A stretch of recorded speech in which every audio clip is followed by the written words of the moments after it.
in the past 3 years, I gained experience in school-based, outpatient pediatrics, as well as early intervention. And I'm realizing that my passion and my love are with the babies. However, being a type A person and a crazy go-getter, I guess, person, I decided, Mabuhay, this is Jenny with an H. If you're new to my channel, welcome. My name is Jenny, yes, with an H. I was an OT student turned pediatric occupational therapist. My vlogs, if you see in my channels, are mostly about my journey in OT school. And then board came and pandemic came, board exam studying came, and then new grad practitioner came, and life came, and I was not able to keep up with this content. But now 2025, it's January 31st, so it's the last day of January. I want to try to get back to bringing content on the YouTube platform once again. So I just did my introduction. My name is Jenny. I fell in love in the setting of pediatrics. So in the past 3 years, I gained experience in school-based, outpatient pediatrics, as well as early intervention, both in clinics and in homes. And I'm realizing that my passion and my love are with the babies in EI, and as well as supporting parents and caregivers in that setting. However, being a type A person and a crazy go-getter, I guess, person, I decided to go back for my doctorate degree. My education, the OT school experiences that I shared here, were from my master's program, which was, 3 years ago, almost 4 years ago. I graduated in June 2021, and it took me about 6 months to start practicing, about 3-4 months to take the board exam, as my father was diagnosed with stage 4 liver and lung cancer. And so I was grateful for that time off and to spend time with family and to travel. It was during the pandemic, so the only way we can explore as an outdoor person is we took a road trip.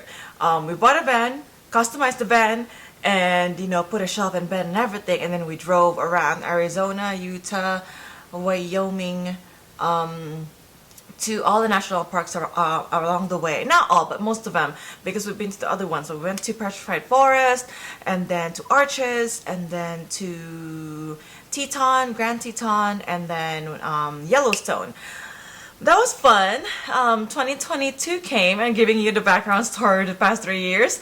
2022 came, I got my license. It took about 3 to 4 weeks to process, and I started practicing in school-based as an employee of a third party agency. That was a good experience and mentorship, but I kind of wanted to explore the clinic side, because I wanted to learn more about the clinic-based, as my field work too, even though it was during the pandemic, it was really limited and it was in school-based. And so I kind of wanted to learn about the clinic. Now, the clinic comes with an EI portion, which is early intervention. You work with kids 0 to 3. It was really daunting and nerve-wracking because I don't have a child. I don't fully know how to play, or at least that's the main occupation that we work with, play. Well, we turn it to play, but we're working on other skills.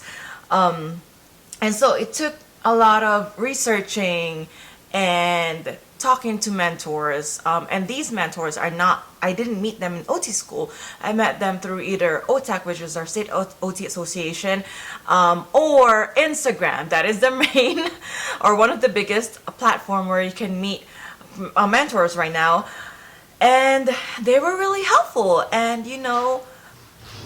a few moments later. Okay, that was my husband coming home, which is an update. So 2021 and now 2023, we got married after 10 years of relationship. Now it's 2025, 12, 13, can't even count anymore. But anyways, let me go back to the mentors that I met on Instagram. So now they're really helpful, and they really give you applicative or insights and guidance in terms of the real world, because you learn a lot in school. However, a lot of the real world scenario and application and practical lessons you learn as you go in practice. And I guess the biggest challenge me switching from school based to EI and outpatient clinic is learning the assessments again. We went through them